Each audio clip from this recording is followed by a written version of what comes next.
2026년 노인 일자리가 115만 개 준비됐습니다. 올해보다 5만 개나 더 늘었어요. 여러분이 생각하시는 것보다 훨씬 많은 자리가 있습니다. 하루에 딱 3시간만 일하고 한 달에 70만 원 받는 자리도 있고요. 조건 맞으면 80만 원 넘게 받는 곳도 있어요. 기초연금이 지금 36만 원인데 여기에 일자리 수당까지 더하면 한 달에 100만 원이 훌쩍 넘는 겁니다. 근데 여기서 문제가 뭐냐? 이렇게 좋은 자리가 있는데도 불구하고 작년에만 수십만 명이 떨어졌어요. 왜 떨어졌을까요? 능력이 없어서가 아닙니다. 단지 신청 시기를 놓쳤거나 서류를 제대로 안 챙겼거나 조건을 잘못 알고 있었기 때문입니다. 실제로 제가 상담한 분들 중에 이런 경우가 정말 많았어요. 12월 초에 신청해야 하는데 12월 중순에 가신 분 이미 자리가 다 찼다는 말 듣고 그냥 돌아오셨습니다. 신청서에 본인 상황을 대충 적어서 점수가 낮게 나온 분, 서류 한 장 빠뜨려서 접수도 못한 분, 본인이 신청 자격이 안 되는 줄 알고 아예 시도도 안 해본 분도 계셨어요. 더 안타까운 건 이겁니다. 준비만 제대로 했으면 충분히 합격할 수 있는 분들이 정보가 없어서 그냥 포기해버린다는 거예요. 나는 나이도 많고 경력도 없으니까 안 될 거야. 이렇게 생각하고 아예 신청조차 안 하시는 겁니다. 근데 실제로는 65세든 70세든 75세든 다 할 수 있는 자리가 있어요. 앉아서 하는 일도 있고 가벼운 일도 있고 본인 체력에 맞춰서 고를 수 있는 자리가 생각보다 훨씬 많습니다. 그럼 언제 신청해야 할까요? 12월 초입니다.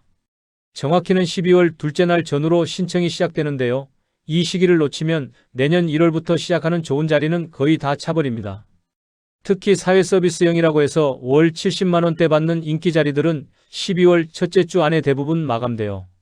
그러니까 지금부터 한 달도 채 안 남았습니다. 지금 준비 안 하시면 또 1년 기다려야 해요. 오늘 이 영상 안 보시면 정말 후회하실 겁니다. 지금 이 순간에도 수만 명의 어르신들이 매달 70만 원, 80만 원씩 받을 수 있는 기회를 몰라서 아니면 준비를 잘못해서 날려버리고 계십니다. 안녕하세요. 저는 25년 동안 시니어 일자리와 노후 소득만 연구해온 노후생활 박사 박준혁입니다. 현장에서 정말 많은 어르신들을 만났고요. 합격하신 분들과 떨어지신 분들의 차이를 너무나 많이 봤습니다. 그 차이가 뭔지 아세요? 능력의 차이가 아니에요. 정보의 차이입니다. 알고 준비한 사람은 붙고 모르고 대충 한 사람은 떨어지는 겁니다. 오늘 이 영상에서는 2026년 노인 일자리를 어떻게 하면 남들보다 먼저 정확하게 신청해서 합격 가능성을 최대한 높일 수 있는지 모든 걸 다 알려드릴 겁니다. 신청 시기부터 필요한 서류, 조건 확인하는 방법, 점수 올리는 방법, 실수하면 안 되는 함정까지 하나도 빠짐없이 정리해 드릴게요. 끝까지 들으시면 언제 어디에 무엇을 들고 가야 하는지, 어떤 말을 해야 하는지 머릿속에 깔끔하게 정리되실 겁니다. 여러분, 지금 이 일자리가 얼마나 절실하신가요? 내년에 꼭 합격하고 싶으신가요? 댓글로 한번 마음을 나눠주시면 좋겠습니다. 제가 상담하면서 만났던 분 중에 작은 아버지 뻘 되는 지인이 한 분 계셨어요.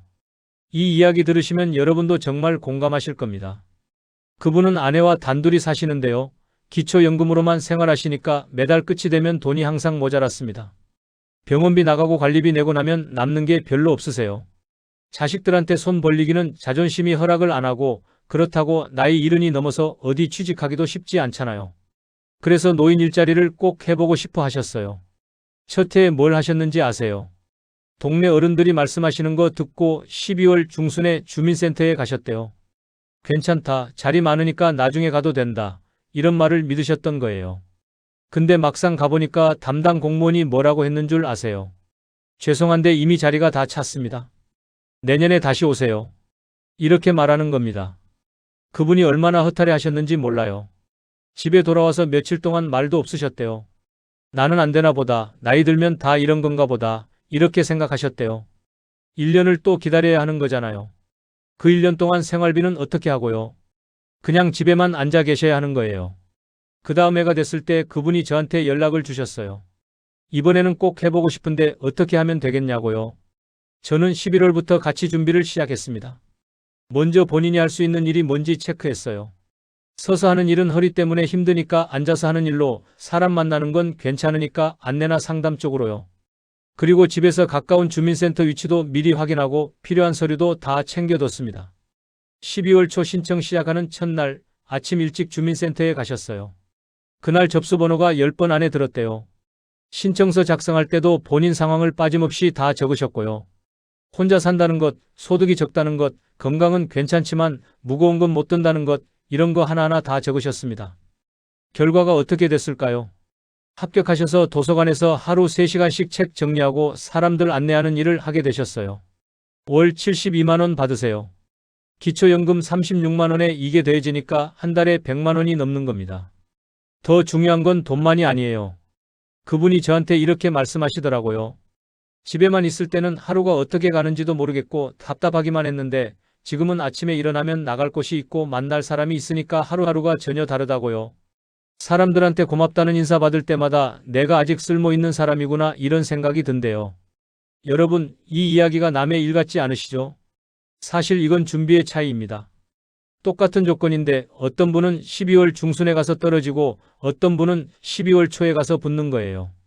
단지 일주일 차이인데 인생이 달라지는 겁니다. 오늘 이 영상에서 말씀드릴 내용은 여러분의 노후 생활을 완전히 바꿀 수 있는 중요한 지혜입니다. 이 이야기를 끝까지 듣고 실천하셔야만 진정한 변화를 경험할 수 있어요. 혹시 아직 구독과 좋아요를 누르지 않으셨다면 지금 바로 눌러주세요. 이 채널은 여러분의 건강한 노년을 응원합니다. 이런 중요한 정보를 더 많은 분들이 알 수 있도록 구독과 좋아요로 응원해 주시면 정말 감사하겠습니다. 끝까지 보시면 왜 지금 당장 달력에 표시하고 서류를 준비해야 하는지 분명하게 깨닫게 되실 거예요. 뒤에 나올 서류 준비법과 합격 점수 올리는 비밀을 모르시면 지금까지 본 게 다 의미 없어질 수 있어요. 여러분도 작은 준비만으로 충분히 합격할 수 있습니다. 그래서 이제는 2026년 노인 일자리에서 합격을 부르는 핵심 조건들을 하나씩 짚어보겠습니다. 제가 현장에서 보는 가장 큰 특징은 많은 분들이 사회서비스형과 공익활동형을 헷갈린다는 점입니다. 이 두 가지는 완전히 다른 거예요. 사회서비스형은 60세 이상이면 누구나 신청할 수 있고요. 하루 3시간 정도 한 달에 약 60시간 일하면서 월 70만 원대 수당을 받는 구조입니다. 아이들을 돌보거나 어르신을 돕거나 도서관에서 책을 정리하거나 공공기관 안내를 돕는 등 사람과 접촉이 많은 일이 대부분이에요. 보건복지부와 여러 공공연구기관 자료를 보면 사회서비스형 참여자의 만족도가 다른 유형보다 높게 나오는 경우가 많습니다. 특히 사람을 돕는 보람과 정기적인 소득이 함께 온다는 점에서 정신 건강에도 긍정적인 영향을 준다고 보고되어 있어요.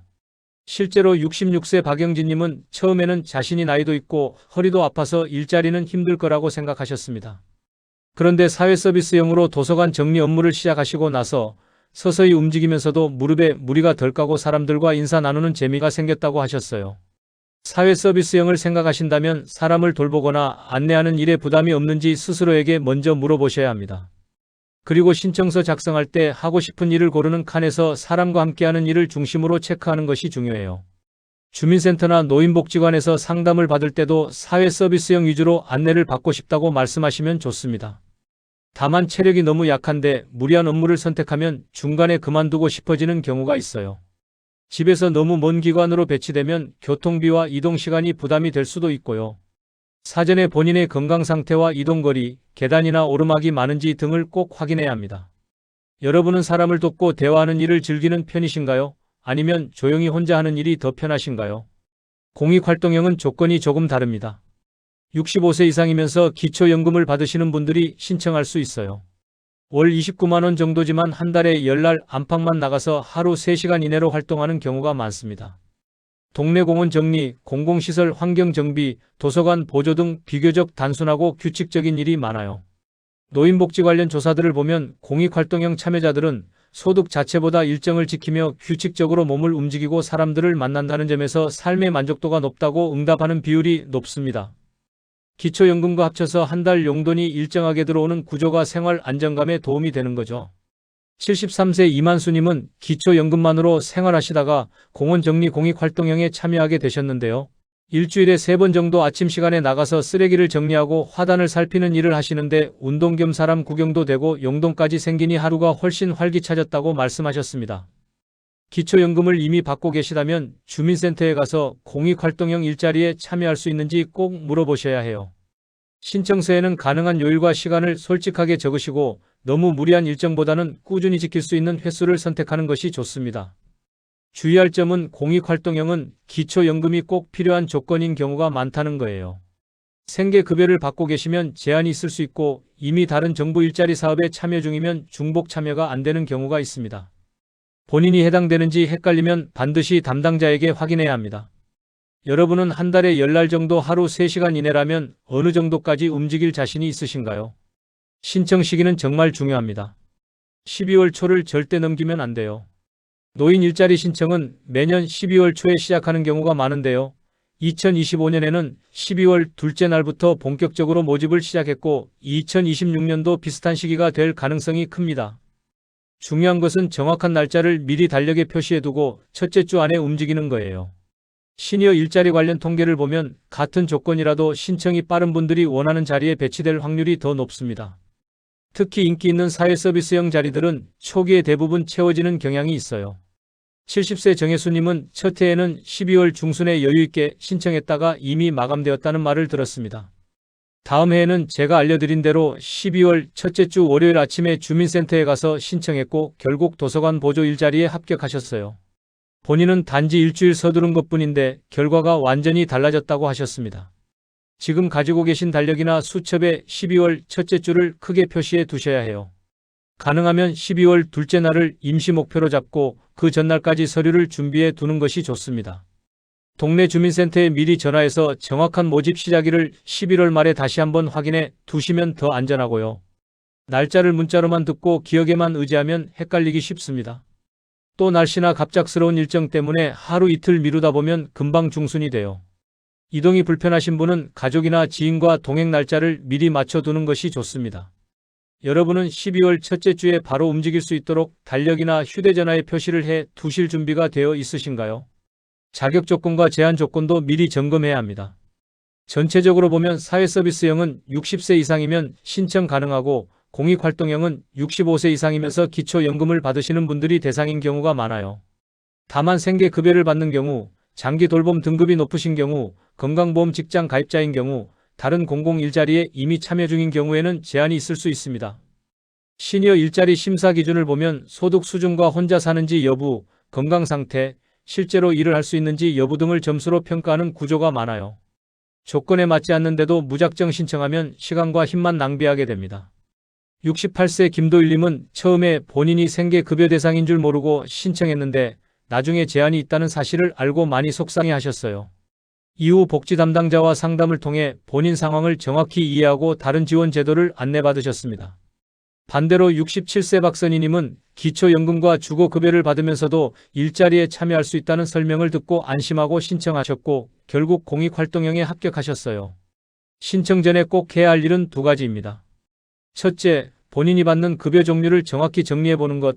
둘째, 주민센터나 노인복지관 상담 창구에 가서 내 상황에서 가능한 일자리 유형이 무엇인지 직접 확인하는 거예요. 주변에서 들은 이야기만 믿고 포기하거나 반대로 안 되는 상황인데 억지로 진행하려고 하면 오히려 마음만 지치게 됩니다. 담당 공무원이나 복지관 직원에게 조용히 상황을 설명하고 가능한 범위 안에서 도움을 받는 것이 좋아요. 여러분은 지금 내가 어떤 급여를 받고 있고 어떤 조건에 해당되는지 정확히 알고 계신가요? 서류와 심사 점수도 신경 써야 합니다. 노인 일자리는 서류만 잘 내면 끝나는 것이 아니라 서류에 적힌 내용을 바탕으로 점수를 매겨서 선발하는 경우가 많거든요. 소득이 적을수록, 혼자 살수록, 실제로 일할 의지가 분명할수록 점수가 높게 책정됩니다. 신청서에 빠짐없이 적는 것이 아주 중요해요. 일자리 사업 평가 자료를 보면 서류를 대충 작성한 분들보다 본인 상황을 꼼꼼하게 적은 분들이 합격률이 더 높은 경향이 있습니다. 특히 건강 상태, 일할 수 있는 요일과 시간, 이전 경력 등을 구체적으로 적으면 배치에 도움이 돼요. 72세 오상호님은 처음에는 신청서를 대충 작성했다가 떨어지셨습니다. 다음 해에는 가족과 함께 항목 하나하나를 다시 살펴보고 혼자 사는 점, 소득이 적은 점, 이전에 했던 봉사 경험 등을 자세히 적었어요. 그 결과 같은 조건인데도 점수가 올라가서 원하는 동네 일자리에 합격하셨습니다. 신청 전에 집에서 내가 가진 소득, 가족 구성, 건강 상태, 이전에 했던 일과 봉사 경험을 종이에 한번 써보시면 좋아요. 이 내용을 들고 가서 신청서를 작성하면 빠뜨리는 것이 줄어듭니다. 글씨 쓰기가 어려우시면 미리 메모해두고 담당자에게 읽어주면서 도움을 받으셔도 돼요. 겸손하다고 해서 일부러 상황을 축소해서 적을 필요는 없습니다. 그렇다고 사실과 다르게 과장해서 적으면 나중에 문제가 될 수 있고요. 있는 그대로를 빠짐없이 적는 것이 가장 중요합니다. 여러분은 신청서에 꼭 적어야 할 나의 상황을 지금 당장 떠올려 보실 수 있으신가요? 신청 장소도 미리 알아두셔야 합니다. 대부분 주민센터에서 신청을 받는데요. 어떤 지역은 노인복지관이나 시니어클럽에서도 접수를 받는 경우가 있어요. 본인이 사는 동네가 어디인지에 따라 신청 장소가 달라질 수 있으니까 미리 확인해 두는 게 중요합니다. 특히 요즘은 몸이 불편하신 분들을 위해 찾아가는 신청 서비스를 하는 곳도 있거든요. 복지 담당자가 직접 집으로 와서 서류를 받아주는 경우도 있어요. 이런 서비스가 있는지 없는지도 미리 물어보시면 좋습니다. 69세 최순덕님은 무릎이 안 좋아서 주민센터까지 가기가 힘드셨는데 찾아가는 서비스가 있다는 걸 알고 신청하셔서 집에서 편하게 접수하셨어요. 이번 주 안에 한번 시간을 내서 집에서 주민센터까지 실제로 걸어가 보시길 권합니다. 길을 익혀두면 12월에 서둘러 움직일 때 마음이 훨씬 편해져요. 가시는 김에 안내문도 하나 받아오시면 좋고요. 계단이 많은지, 경사가 급한지, 버스 정류장에서 얼마나 걸어야 하는지도 직접 확인해 보세요. 여러분은 집 근처 주민센터 위치를 머릿속에 떠올릴 수 있으신가요? 마지막으로 건강 상태를 솔직하게 체크해야 합니다. 일자리를 시작하고 나서 몸이 안 좋아서 그만두시는 분들이 생각보다 많거든요. 처음에는 할 수 있을 것 같아서 신청했는데 막상 일을 시작하니까 무릎이 아프거나 허리가 아프거나 혈압이 올라가는 경우가 있어요. 그러면 본인도 힘들고 기관 측에서도 곤란해집니다. 신청하기 전에 본인의 건강 상태를 냉정하게 점검해 보셔야 해요. 서서 일하는 건 괜찮은지, 계단 오르내리는 건 괜찮은지, 무거운 걸 들어야 하는 일은 피해야 하는지요. 만약 만성질환이 있으시면 주치의 선생님한테 물어보시는 것도 좋습니다. 하루 3시간 정도 활동하는 게 건강에 무리가 없는지 확인해 보시는 거예요. 74세 장명희님은 당뇨가 있으셔서 처음에는 일자리를 망설이셨는데 병원에서 오히려 규칙적으로 움직이는 게 혈당 관리에 도움이 된다는 말을 들으시고 신청하셨어요. 지금은 건강도 좋아지고 일도 잘하고 계십니다. 여러분은 본인의 건강 상태를 솔직하게 평가해 보셨나요? 이렇게 2026년 노인 일자리의 핵심 조건을 살펴봤습니다. 이제는 실제로 12월 전에 우리 일상에서 무엇을 준비해야 하는지 조금 더 구체적인 실천법으로 이어가 보겠습니다. 일자리를 받으려면 생활 리듬부터 미리 만들어 두셔야 합니다. 대부분 일자리는 아침 시간에 시작하는 경우가 많거든요. 보통 오전 9시나 10시에 출근하는 자리가 많아요. 그런데 평소에 늦게 일어나시는 분이 갑자기 생활 리듬을 바꾸려고 하면 몸이 힘들어질 수 있습니다. 노년기에는 규칙적인 수면과 식사가 특히 중요하거든요. 한꺼번에 너무 많이 움직이려 하면 무릎이나 허리가 금방 아플 수 있어요. 자신의 기존 질환과 체력을 고려해서 천천히 조절하는 것이 필요합니다. 일주일에 서너 번이라도 실제로 일하게 될 시간대에 맞춰 일어나서 가볍게 동네를 한 바퀴 걸어보는 연습을 해보시면 좋겠어요. 이렇게 한두 달만 미리 해두면 일자리를 시작했을 때 훨씬 수월하게 적응하실 수 있습니다. 65세 송미자님은 평소에 오전 11시쯤 일어나시는 분이셨는데 일자리 신청 2달 전부터 아침 8시에 일어나는 연습을 하셨대요. 처음 일주일은 정말 힘들었지만 한 달쯤 지나니까 몸이 적응하더래요. 일자리 시작하고 나서는 전혀 힘들지 않았다고 하셨습니다. 여러분은 하루 3시간 정도 규칙적으로 움직이기 위해 지금 생활 리듬에서 무엇을 조금 바꾸면 좋을지 떠오르시는 게 있으신가요? 서류 준비와 보관 방법도 정리해야 합니다. 신청할 때 기본적으로 필요한 것은 신분증과 기초연금 수급을 증명하는 서류, 통장 사본 등인 경우가 많아요. 이 서류들이 여기저기 흩어져 있으면 막상 가야 할 날에 허둥대게 됩니다. 서류를 한 곳에 모아두되 너무 깊숙이 넣어두면 또 잊어버리기 쉬워요. 개인정보가 적힌 서류이기 때문에 누구나 쉽게 볼 수 있는 곳에 두는 것도 좋지 않고요. 집에 작은 파일이나 봉투 하나를 정해서 거기에 신분증 사본, 기초연금 관련 서류, 통장 사본을 모아 두시고 겉면에 노인 일자리 준비라고 적어 두시면 좋습니다. 11월 안에 한번 정리해두면 12월에는 그 봉투만 들고 나가시면 돼요. 70세 김태식님은 서류를 여기저기 보관하셨다가 신청 당일 아침에 통장 사본을 못 찾아서 허둥대셨대요. 결국 1시간 늦게 도착하셔서 번호가 밀려버렸다고 하셨어요. 다음 해에는 미리 파일 하나에 다 모아두셨고 여유있게 출발하셔서 좋은 결과를 받으셨습니다. 여러분은 지금 집 어디에 서류를 두고 계신지 본인 스스로 바로 찾을 수 있으신가요? 가족이나 지인과 미리 상의하고 동행자를 정해두는 것도 중요합니다. 혼자 다니기 불편하신 분들은 가족이나 지인과 함께 가는 것이 마음도 몸도 훨씬 편해요. 특히 글씨 쓰기가 어려운 분들은 옆에서 도와주는 사람이 있으면 서류 작성이 수월해집니다. 가족에게 미안해서 말 안 하고 혼자 움직이시다가 당일에 몸이 아파서 포기하는 경우도 있어요. 반대로 가족이 너무 반대해서 아예 시도조차 못하는 분들도 계십니다. 11월 안에 자녀나 믿을 만한 이웃에게 솔직하게 말씀해 보셨으면 해요. 내가 12월 초에 노인 일자리 신청을 해보려고 하는데 그날 같이 가줄 수 있는지 부탁해 보시는 겁니다. 날짜를 미리 정해두면 서로 일정 조율도 쉬워지고요. 67세 윤기선님은 아들한테 미리 말씀드렸더니 아들이 회사 반차를 내서 같이 가줬대요. 서류 작성할 때도 옆에서 도와주고 담당자한테 물어볼 것도 같이 정리해줘서 정말 든든했다고 하셨습니다. 여러분 주변에는 함께 주민센터에 가줄 수 있는 분이 한 분이라도 떠오르시나요? 인터넷 활용이 가능하다면 온라인으로 정보를 미리 찾아보는 것도 좋습니다. 컴퓨터나 휴대전화 사용이 익숙한 어르신들은 집에서 일자리 정보를 미리 찾아보고 온라인으로 신청할 수 있는 경우도 있거든요. 온라인 신청은 줄을 서지 않아도 된다는 장점이 있어요. 다만 인터넷이 익숙하지 않으신 분이 억지로 혼자 하려다 보면 오히려 더 큰 스트레스를 받을 수 있습니다. 비밀번호나 개인정보를 다른 사람에게 함부로 알려주는 일은 절대 피해야 하고요. 자녀나 손주가 도와줄 수 있다면 함께 앉아서 노인 일자리 관련 누리집을 한번 열어보는 연습만 해보셔도 좋습니다. 거기에서 모집 시기와 일자리 종류를 미리 확인해 두면 12월에 주민센터에 가실 때도 훨씬 이해가 잘 돼요. 71세 정기남님은 손녀가 복지로라는 누리집을 같이 보여줬는데 거기서 어떤 일자리가 있는지 미리 확인하고 가시니까 신청할 때 훨씬 자신감이 생기더래요. 여러분은 주변에서 인터넷을 조금이라도 도와줄 수 있는 사람이 있으신가요? 혹시 떨어지더라도 다시 도전할 마음을 준비해 두셔야 합니다. 경쟁이 치열하다 보니 모든 분이 한 번에 합격할 수는 없거든요. 그렇다고 해서 나와 맞지 않는 사람이라는 뜻은 아닙니다. 한 번 떨어졌다고 너무 상처를 받으시면 다음 기회를 스스로 막게 돼요. 반대로 내 잘못이 하나도 없다고만 생각하면 무엇을 보완해야 할지 보이지 않습니다. 만약 결과가 좋지 않더라도 담당자에게 가능한 범위 안에서 이유를 여쭤보고 내년에 다시 도전할 때 어떤 부분을 보완하면 좋을지 참고하셨으면 해요. 그리고 동네 경로당이나 복지관 프로그램 같은 다른 활동도 함께 찾아보면 삶의 리듬을 유지하는 데 도움이 됩니다. 68세 조영숙님은 첫 해에 떨어지셨는데 너무 속상해서 한동안 아무것도 하기 싫으셨대요. 그런데 복지관에서 하는 노래교실에 다니면서 마음을 추스르셨고 이듬해에 다시 도전해서 합격하셨어요. 본인도 작년에 너무 의욕만 앞섰다. 올해는 좀 더 차분하게 준비했다고 하시더라고요. 여러분은 혹시 이번에 안 되더라도 내년 또 그 다음 해에 다시 도전해 보겠다는 마음을 조금은 준비해 두실 수 있으신가요? 신청 전에 주민센터에 미리 한번 방문해 보시는 것도 좋습니다. 길을 익혀두는 것도 있지만 담당자와 미리 얼굴을 익혀두면 실제 신청할 때 덜 긴장되거든요.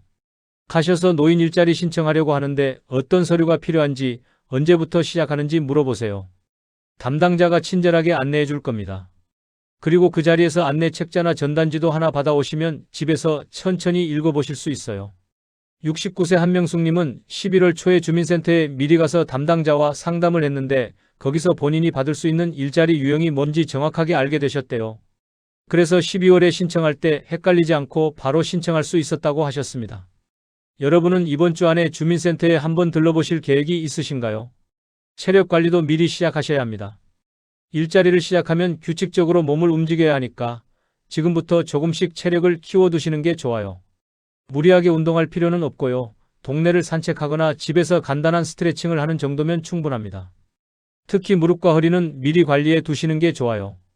72세 박도환님은 일자리 시작하기 2달 전부터 매일 아침 30분씩 동네를 걸으셨대요. 처음에는 10분만 걸어도 힘들었는데 한 달 지나니까 30분도 거뜬하더래요. 일자리 시작하고 나서도 전혀 힘들지 않았다고 하셨습니다. 여러분은 지금 본인의 체력 상태가 어느 정도인지 파악하고 계신가요? 이렇게 12월을 앞두고 생활 속에서 준비할 수 있는 실천법들을 살펴봤습니다.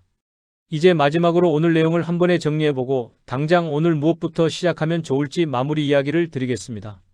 오늘은 2026년 노인 일자리를 놓치지 않기 위한 모든 핵심을 함께 정리해봤습니다. 많은 분들이 나이가 들면 일자리가 없다, 이미 다 정해져 있을 것이라고 생각하시지만 실제로는 115만 개라는 거대한 기회가 준비되고 있어요. 잘못된 상식은 뭘까요? 정보도 없고 준비도 없는 상태에서 막연히 포기하는 겁니다. 나이 들면 어차피 안 된다, 경쟁이 세니까 나 같은 사람은 떨어질 거야, 이렇게 생각하고 시도조차 안 하는 거예요. 또 12월 중순쯤 가도 되겠지, 서류는 대충 써도 되겠지, 이렇게 안일하게 생각하는 것도 잘못된 거죠. 올바른 관리는 뭘까요? 내 나이에 맞는 유형을 정확히 고르고 12월 초에 서류를 완벽하게 준비해서 신청하는 겁니다. 본인의 건강 상태와 생활 리듬을 미리 점검하고 가족이나 지인과 상의해서 동행자도 정해두고 11월부터 차근차근 준비하는 거예요. 주민센터에 미리 가보고 서류도 미리 챙겨두고 달력에 표시해 두는 거죠. 준비를 제대로 하지 못하면 어떤 일이 생길까요? 기초연금만으로는 생활이 빠듯한데도 생계에 도움이 될 수 있는 수당을 놓치게 됩니다.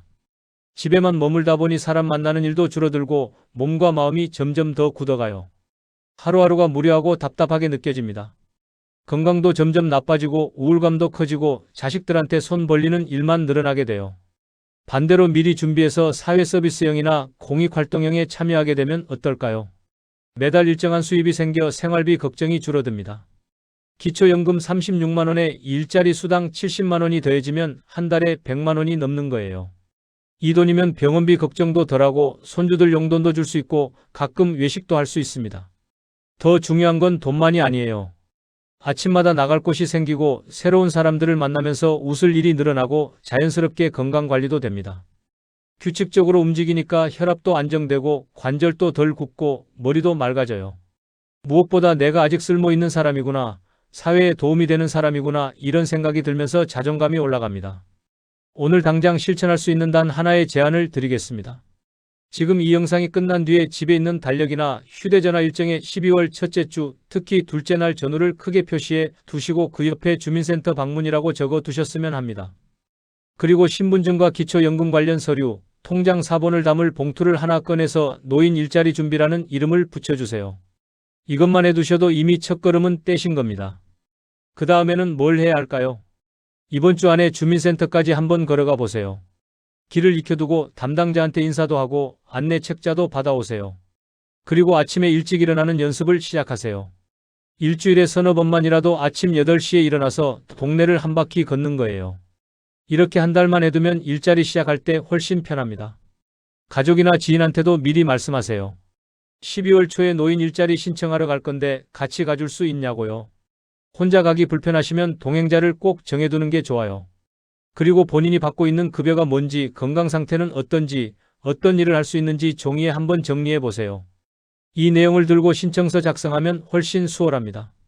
오늘 내용이 조금이라도 도움이 되셨다면 앞으로 어떤 일자리가 제일 끌리는지, 그리고 12월에 꼭 해보고 싶은 결심이 있으신지 댓글로 나눠주시면 좋겠습니다. 여러분의 댓글 하나하나가 저에게는 큰 힘이 되고 다음 영상을 만드는 데 큰 도움이 됩니다. 구독과 좋아요도 꼭 부탁드려요. 여러분의 건강하고 행복한 노년을 위해 앞으로도 좋은 정보 계속 전해드리겠습니다. 다음 영상에서 또 뵙겠습니다. 감사합니다.